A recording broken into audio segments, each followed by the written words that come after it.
जो भी हुआ है हमारी फैमिली के साथ, ये एक ऐसा लॉस है जो कभी भर नहीं सकता है।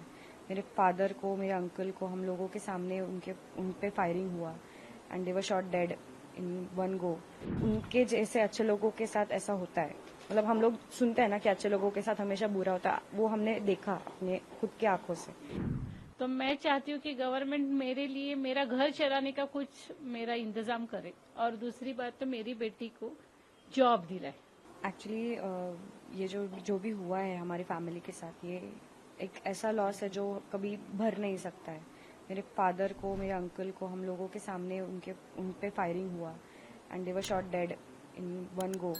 और वो सब होने के बाद उनको यहाँ पे लेके आना, उनके सब रिचुअल्स, जो लास्ट रिचुअल्स थे वो मैंने किए एंड वो इतना अनबेरेबल था कि मैं जिंदगी में कभी भूल नहीं सकती। जो भी मैंने देखा, जो भी अभी मैं हम लोग जो भी फेस कर रहे हैं, मतलब लोग आ रहे हैं, हम लोग वो इंसिडेंट के बारे में बता रहे हैं, तो वो क्या हो रहा है, रिपीट कर करके हमें वो, मतलब वो जैसे बोलते हैं ना कि कुछ रिपीट करते हैं हम लोग तो वो लर्न हो जाता है, ब्रेन में फिट हो जाता है। तो वो इतना फिट हो गया है ना कि अभी हम लोग आग भी बंद करते तो वो दिखता है कि जो भी हुआ था हम लोगों के साथ। तो वैसे भी वो बहुत ही इतना दर्दनाक है कि हम लोग कभी उसको भूल नहीं सकते। आपके फादर के बारे में कैसे मेरे फादर कैसे चलता था आपका, उसके बारे में थोड़ा। मेरे फादर बहुत ही, मतलब बहुत ही अच्छे इंसान थे। किसी से भी आप पूछो तो वो आपको वही बताएंगे। आपने देखा भी होगा कि इतने लोग उनसे प्यार करते हैं कि जब हम लोग उनको एयरपोर्ट से इधर लेके आए तो हम लोगों से पहले ऑलमोस्ट 100 से ज्यादा लोग हमारे घर के बाहर खड़े थे। उनका स्वभाव ही ऐसा था ना कि अगर आप उनको नए नए मिले हो ना तो आपको 1 घंटे में वो अपना ऐसा दोस्त बनाएंगे कि आपको लगेगा 10 साल से आप उनको जानते हो। मतलब उनके मेरे एज के भी फ्रेंड्स है। इतना उनका नेचर बहुत अच्छा था। मतलब और किसी को भी हेल्प करो, जो भी तकलीफ में दिखे उसको पहले जाके हेल्प करो, ऐसा उनका नेचर था। तो कभी एक्सपेक्ट नहीं किया था कि उनके जैसे अच्छे लोगों के साथ ऐसा होता है। मतलब हम लोग सुनते हैं ना कि अच्छे लोगों के साथ हमेशा बुरा होता है, वो हमने देखा अपने खुद की आंखों से। और जो अब हमारा पूरा घर, हम दोनों की पूरी लाइफ वो चलाते थे, ऐसा बोल सकते हो आप। और अभी ऐसा हो गया कि वो नहीं है तो मुझे पूरा अंधेरा दिख रहा है कि मैं मम्मी को आगे जाके कैसे, how am I going to handle this all this pain. And उसके पेन को तो अभी मैं लेके जी नहीं सकती। मुझे अभी मतलब खुद को फर्म करके आगे की पूरे मम्मी को देखना है, पूरे घर को संभालना है। तो वही अभी बस कि कैसे होगा आगे, इसके ऊपर मेरा पूरा दिन जा रहा है अभी। मतलब मुझे दुख करने के लिए भी वक्त नहीं है। एक बात बताती हूँ आपको कि मुझे अभी ये टेंशन है कि इसके आगे की जिंदगी मैं कैसे चलाऊंगी। मेरा जो कमाने वाला जो मेरे पति थे वही चले गए, तो मेरे पास अभी इनकम सोर्स कुछ भी नहीं है ना। कौन कौन थे? मैं, मेरी बेटी और मेरे हस्बैंड, हम तीनों ही हैं। तो मेरे पास अभी कोई, मैं तो खुद हाउस वाइफ हूँ और मेरी बेटी का कोई जॉब भी नहीं है। तो वो छोटे मोटे काम इंटीरियर के करते थे तो उसी में हमारा चल जाता था, पर अभी वो ही नहीं है।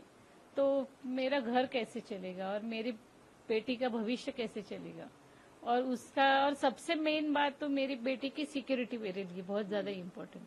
तो मैं चाहती हूँ कि गवर्नमेंट मेरे लिए मेरा घर चलाने का कुछ मेरा इंतजाम करे, और दूसरी बात तो मेरी बेटी को जॉब दिलाए, ताकि उसकी जिंदगी, अभी मैं तो उसको जॉब ढूंढने जा नहीं सकती हूँ, और ये अभी खुद इतनी कैपेबल नहीं है कि तुरंत तुरंत कुछ कर ले, क्योंकि हमारा पूरा एकदम से रुक ही गया ना, आर्थिक स्थिति पूरा आर्थिक स्थिति हमारा पूरा। और मेरे पापा ऐसे थे ना कि उन्होंने कभी हमें बताया नहीं कि अगर कोई प्रॉब्लम है उनको या फिर कुछ भी है तो वो अपना अपना सब हैंडल इतना अच्छे से करते थे कि हमें कभी पता भी नहीं चला कि अगर कोई परेशानी हो तो वो अभी परेशानी में है। उनका नेचर ही ऐसा था ना कि उन्होंने कभी दिखाया भी नहीं कि आज अगर उनको ऐसा लग रहा है कि मेरे पास कुछ प्रॉब्लम है तो कभी बताएंगे नहीं। वो अपना अपना सॉल्व करके मजे से जिएंगे।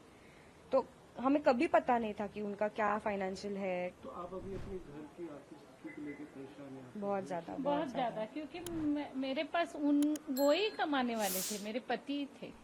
मैं तो मेरा घर का वही देखने वाले थे। पर अब क्या अपेक्षा है आपकी सरकार? मेरा अपेक्षा है कि अभी जब तक इसको जब तक जॉब नहीं लगा देते गवर्नमेंट, तब तक वो मेरा घर चलाए। कुछ कंपनसेशन कुछ तो मुझे देना चाहिए ना, और दूसरी बात इसको जॉब लगाए, और इसका सिक्योरिटी मेरे लिए बहुत इम्पोर्टेंट आपकी है। बच्ची ने हमने देखा कि एकदम बेटे की तरह एक बेटा मेरा मैं चाहती, मुझे आज कोई गम नहीं है कि मुझे बेटा नहीं है, क्योंकि ये बेटे से बढ़कर उसने अपने पापा और वो जो उनके फ्रेंड थे उनको वहां से अकेले फेस करके सफर करके उनको यहाँ पे लाया है। तो वो एक बेटे की तरह लड़ी है वहां पर और उनको लेके आई है। तो मैं चाहती हूँ कि उसके लिए सरकार ने, वो अपनी ही बेटी है ऐसा समझकर उसका जॉब और मेरा घर चलाने का कुछ तो बंदोबस्त करना ही चाहिए। महाराष्ट्र सरकार से भी आपने उम्मीद करेंगे, आपके हाँ, मिल भी रहे हैं? मैं महाराष्ट्र सरकार से और अपना सेंट्रल गवर्नमेंट से भी वही उम्मीद रखूंगी कि उन्होंने मेरे लिए करना ही चाहिए, क्योंकि हम लोग वहां गए, हमारी गलती नहीं है बस। तो उनकी तरफ से मैं यानी कि उनको रिक्वेस्ट करती हूँ कि वो प्लीज हमारी तरफ देखे और हमारा कुछ तो हमारे लिए कुछ तो करे। असल में एक आखिरी सवाल आपसे, घर की परिस्थिति कैसी है, आपकी परिस्थिति कैसी है? आपके पिता ही सबको देखिए, हम लोग कोई रिच नहीं है, हम लोग middle class, normal middle class लोग हैं। जो पापा कमाते थे उस पर हमारा सब घर चलता था, और अभी वो नहीं है। तो पूरा इनकम सोर्स आप ऐसे बोल सकते हो कि अभी पूरा जीरो से हमें स्टार्ट करना है, क्योंकि हमें उनका कुछ पता भी नहीं है। क्या इसके अलावा मैं और क्या बता सकती हूँ आपको? और पूरी वही था जो भी जिंदगी था, हमें निकालनी है, ऐसा नहीं कि एक दो एक दो दिन की साल का बात या है, फिर एक दो साल एक का महीने कुछ की बात है। पूरी लाइफ है।